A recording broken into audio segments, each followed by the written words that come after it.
Joël Poté, membre de la Galaxie patriotique et proche de Blé Goudé, quelques années après la crise post-électorale qui a secoué son pays, la Côte d'Ivoire, s'inscrit dans la dynamique de réconciliation nationale. C'est dans la commune de Yopougon, au quartier Niangon, que l'on le retrouve, lui qui pour sa proximité avec l'ancien régime a été obligé de se cacher un certain temps. J'ai été militant bien entendu du Front populaire ivoirien de 2001 en 2003 aux côtés de Konaté Navigué. C'est en 2003 que j'ai fait la connaissance de Charles Blé Goudé. Je l'ai rencontré par le biais d'un ami, Blaise Mac, coordinateur du COGEP de San Pedro. Et c'est de là qu'est partie en fait notre camaraderie, je veux dire notre militantisme au sein de la Galaxie patriotique. On a communié chacun selon, je veux dire, sa ligne, mais bien entendu, nous sommes tous des fils du président Laurent Gbagbo. Et après cela, j'ai été désigné comme président de la commission chargée de réfléchir sur la stratégie électorale du candidat président Laurent Gbagbo en 2010 au congrès de Yamoussoukro. La Côte d'Ivoire a traversé une période difficile. Elle a traversé une crise d'une horreur insupportable. Nous avons connu des morts, comme des vieillards, comme des enfants, des femmes violées, des villages pillés, des lieux de culte incendiés. C'est vraiment dommage, c'est notre passé. Nous ne pouvons pas l'effacer. Mais je pense que nous pouvons le surpasser pour reconstruire cette nation sur des valeurs saines. Et donc, après cette période post-crise, chacun s'est cherché, comme on le dit. Joël Poté, contrairement à nombre de ses compagnons qui ont regagné l'extérieur, a décidé de rester, non sans conséquences. Malheureusement, ceux qui sont restés au pays, comme nous autres, qui à un moment donné pensaient participer au développement du pays ou à la reconstruction du pays, notre désillusion n'a été qu'amère avec ces arrestations arbitraires, avec ces détentions, avec ces humiliations par-ci, par-là. Moi, je porte des séquelles à vie et visibles de la crise post-électorale. J'ai été battu à sang devant mes enfants. J'ai été ligoté avec des barbelés de fer. J'ai été mis dans le coffre de ma voiture. Peut-être que c'est rien devant ceux qui ont perdu des parents ou qui ont perdu d'autres choses.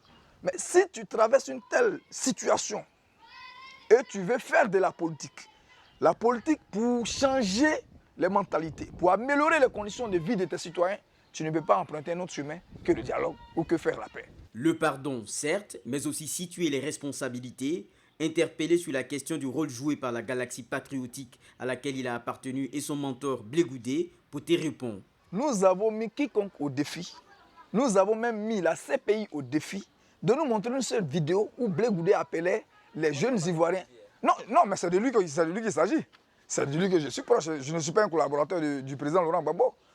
Je ne peux pas nier le fait que je suis proche de Charles Blé Goudé. Je le dis et je l'assume. Je mets quiconque au défi de nous montrer une vidéo où Charles Blé Goudé appelait les jeunes Ivoiriens à tuer d'autres Ivoiriens. Ou appelait les Ivoiriens à contester le résultat des élections. Il n'y en a pas. Il n'y en a pas. Nous, on n'avait aucun problème à cela. On n'avait aucun problème à cela. Je ne suis pas peut-être de la CEI, donc je ne vais pas rentrer dans ce conflit de qui a gagné, qui n'a pas gagné. Mais nous étions convaincus que nous avons gagné les élections. Poté revient de temps à autre sur quelques places mythiques où Charles Blé Goudé, lui et ses amis ont harangué les foules avec des discours engagés. Nous sommes à la place CP1, la place mythique qu'on appelle la place CP1. C'est ici très souvent les grandes décisions se prenaient. C'est-à-dire avant toute campagne, avant toute analyse ou avant toute orientation de la vie politique, c'est ici que Charles Blé Goudé rassemblait les jeunes Ivoiriens pour leur donner de nouvelles orientations, de nouvelles lignes politiques. Et donc c'est là, juste derrière vous, qu'on plaçait le podium. Et de ce côté-là, il y avait des bâches juste pour les officiels, 2 ou 3 bâches pour les officiels.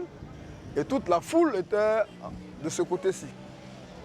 Et donc vous comprenez que pour être accepté à Yopougon, il faut nécessairement passer par la place CP1. Des places aujourd'hui dévolues à d'autres activités, la mythique place CP1 devenue lieu de restauration le jour et place de veillée funèbre la nuit. Les choses ont bien changé, la dynamique de Poté aussi. Il a d'ailleurs sorti son livre « Côte d'Ivoire fait le pas vers le pardon ». Quand vous regardez la première de couverture du livre, l'illustration est parfaite.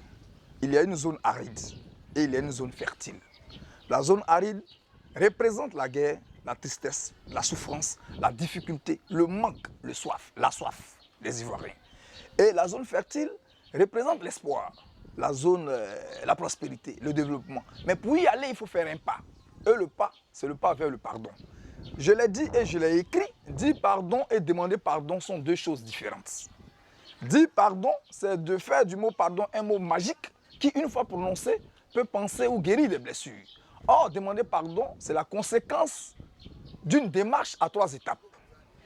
C'est-à-dire reconnaître ses erreurs, se repentir et ensuite demander pardon. À la vérité, chacun de nous a une part de responsabilité dans la crise qu'a connue notre pays.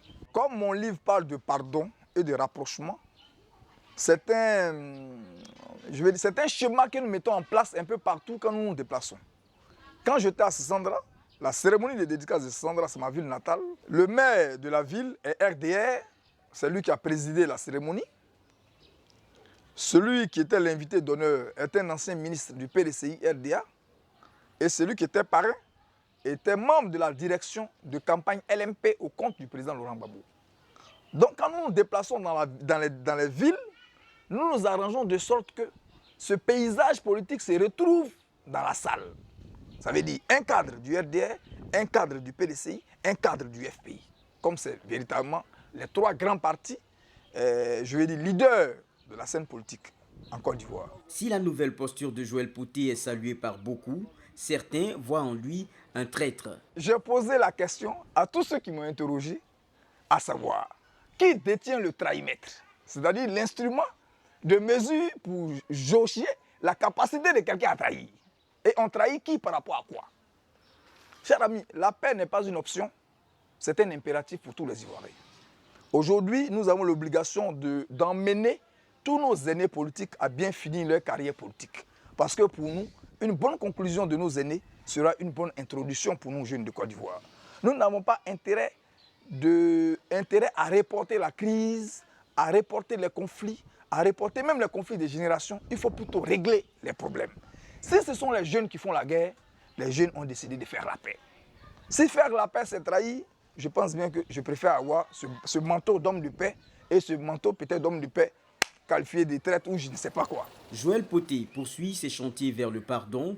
Il nourrit d'ailleurs l'espoir d'un 4e pont, puisque Abidjan compte 3 entre ses grandes communes. Ce dernier pont, Potey le veut entre les cœurs des Ivoiriens, entre Alassane Dramane Ouattara et Laurent Gbagbo, un défi bien gigantesque. Droit Libre TV, la web télé 100% droits humains, 100% liberté d'expression.